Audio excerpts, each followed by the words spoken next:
Bismillahirrahmanirrahim. Assalamualaikum warahmatullahi wabarakatuh semuanya. Selamat pagi. Alhamdulillahirrabbilalamin. Pada pagi hari ini kita masih bisa bertemu kembali di Bulia Channel untuk melaksanakan pembelajaran daring pada hari ini. Sebelumnya, sebelum kita masuk ke pembelajaran PKK, alangkah baiknya kita berdoa terlebih dahulu agar pembelajaran bisa berjalan dengan lancar. Berdoa dipersilahkan.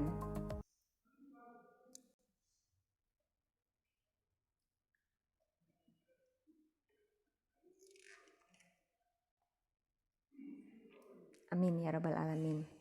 Baik, 11 askap sudah siap ya untuk menyimak dan mendengarkan pembelajaran hari ini.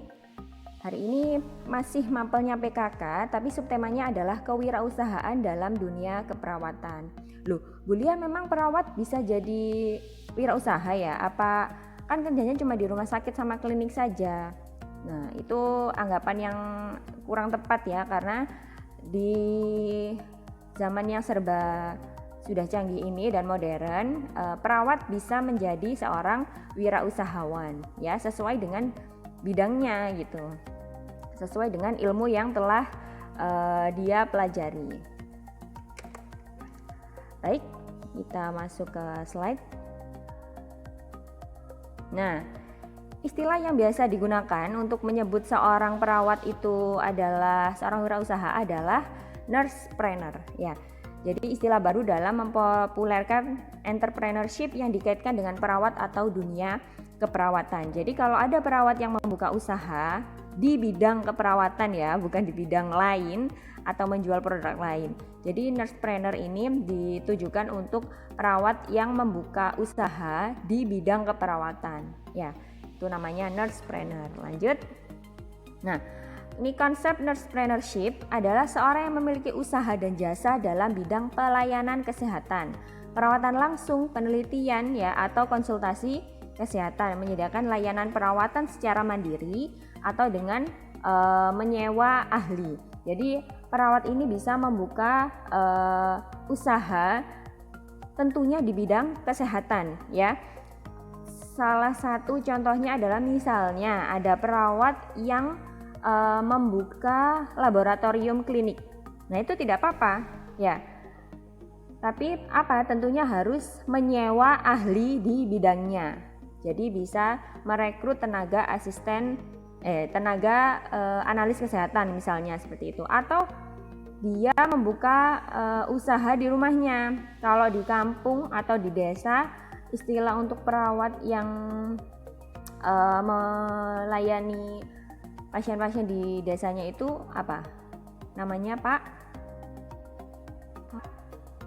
Mantri ya. Jadi biasanya disebut Pak Mantri. Itu bisa dikategorikan menjadi nursepreneurship, atau perawat ini bisa membuka pelayanan sunat misalnya. Ya, kan ada ini pelatihan sunat. Nah, seorang perawat bisa membuka usaha di bidang sunat itu tadi, atau bisa juga melakukan perawatan secara mandiri. Misalnya ada orang yang memanggil kayak home service gitu ya. Ada orang yang terkena luka diabetes, kemudian mau dirawat lukanya dan tidak mau untuk pergi rumah sakit, bisa untuk menghubungi ke seorang perawat. Jadi perawatnya bisa datang ke rumah melakukan perawatan luka diabetesnya itu ya. Jadi sebenarnya masih banyak ya nursepreneurship yang bisa dilakukan seorang perawat. Apa saja usahanya itu di bidang kesehatan itu banyak ya. Selanjutnya, jalan karir seorang nursepreneur ya.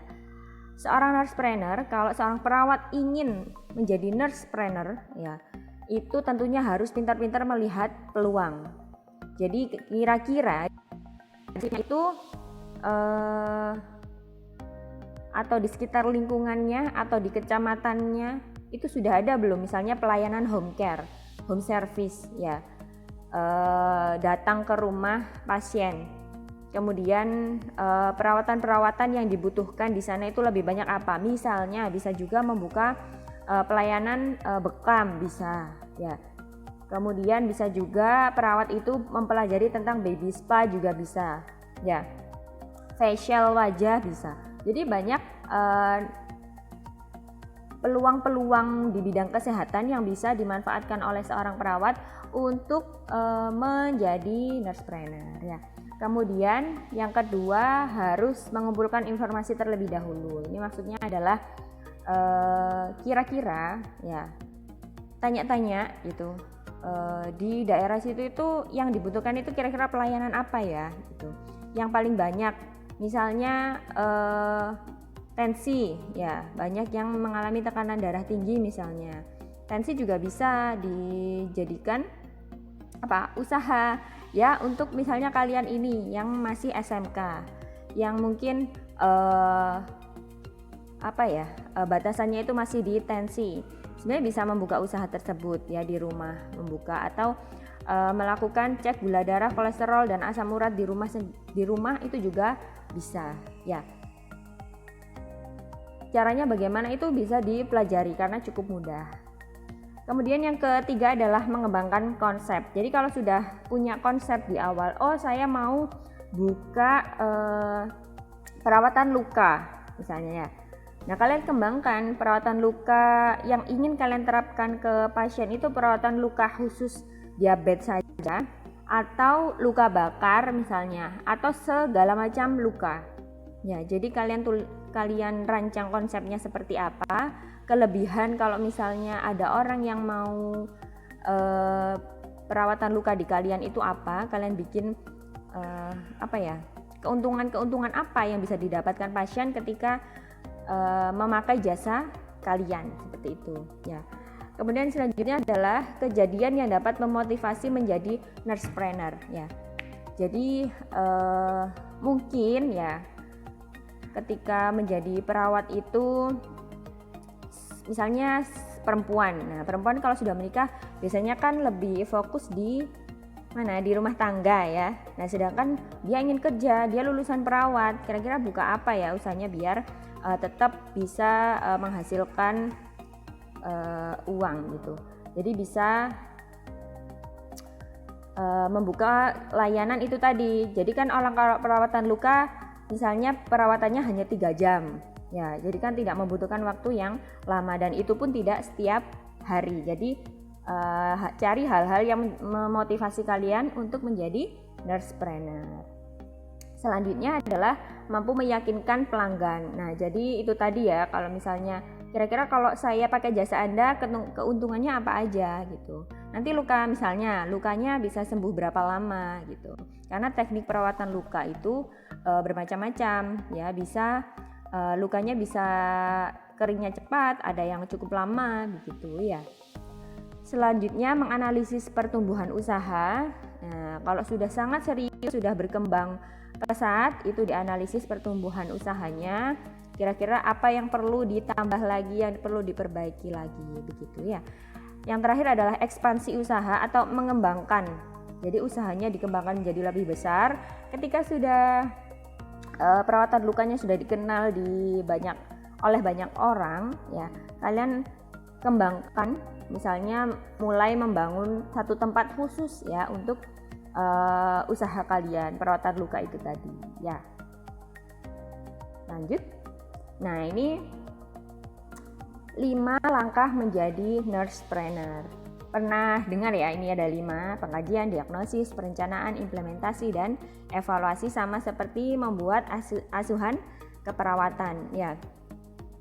Jadi 5 langkah menjadi nurse trainer ini tentunya dikaji dulu seperti yang Bulia bilang tadi, prospek ke depannya gimana, kebutuhan masyarakat itu apa, kemudian didiagnosis, saya berarti pasnya membuka usaha ini gitu ya. Terus direncanakan nanti perawatannya seperti apa, target marketnya itu siapa ya. Kemudian nanti modelnya seperti apa gitu direncanakan dulu. Nah, baru diimplementasikan, langsung promosi ya, melakukan promosi, memberitahu lingkungan sekitar kalau kalian membuka sebuah usaha.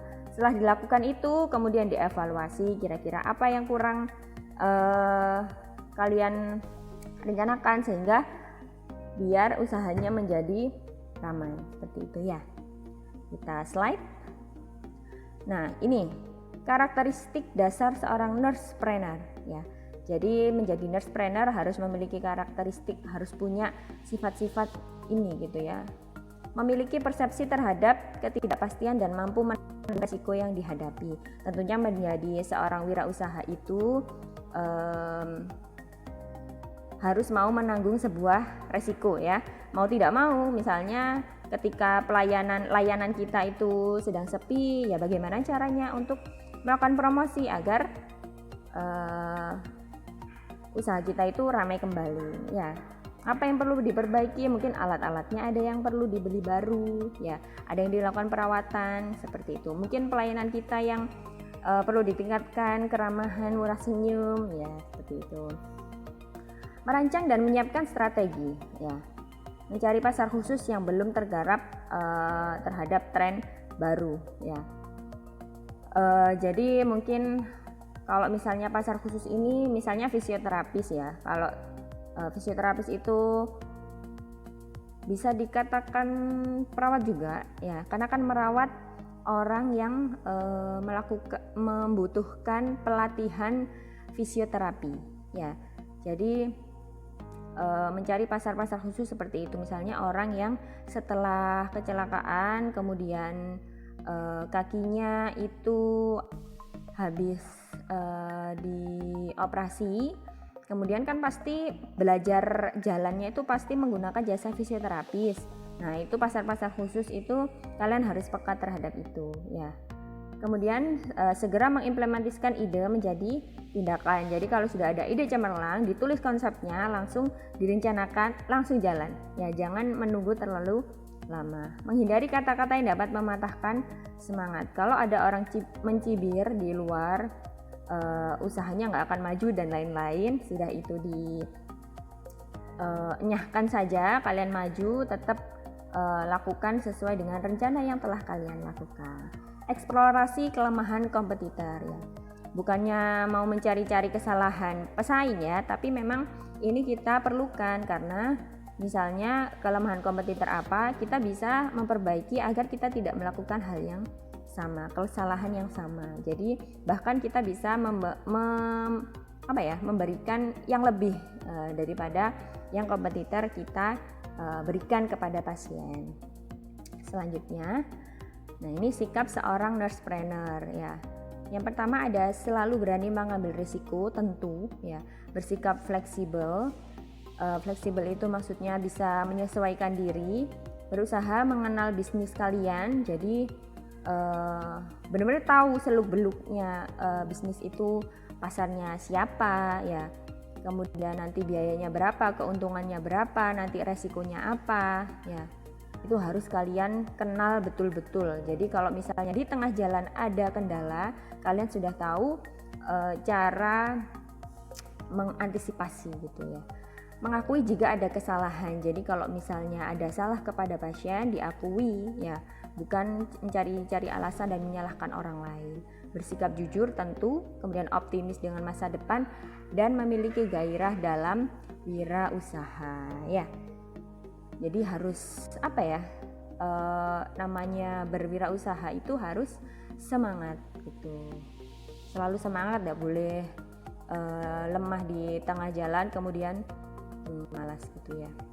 Kemudian kenapa kok tidak berani jadi nursepreneur ya, karena mungkin beberapa orang tidak yakin dengan dirinya sendiri, malah emang aku bisa gitu ya, jadi malah meng-underestimate dirinya sendiri, takut terhadap kegagalan, belum dicoba sudah kayaknya nggak laku deh, kayaknya nanti orang nggak akan pakai jasaku gitu, padahal belum dilaksanakan ya. Siapa tahu perawatan luka atau tensi yang kalian buka di rumah nyata malah rame gitu ya.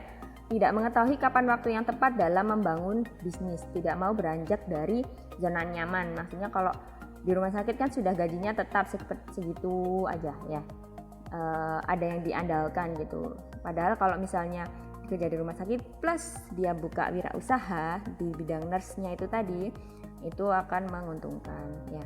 Atau juga memiliki trauma kegagalan. Nah,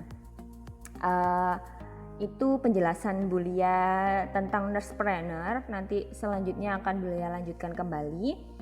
Kalau misalnya nanti ada pertanyaan bisa ditinggalkan di kolom komentar ya. Jangan lupa juga mengisi absensi. Nah, ini ada tugas. Kalian cari daftar 3 bidang usaha dalam dunia keperawatan. Kira-kira perawat itu bisa buka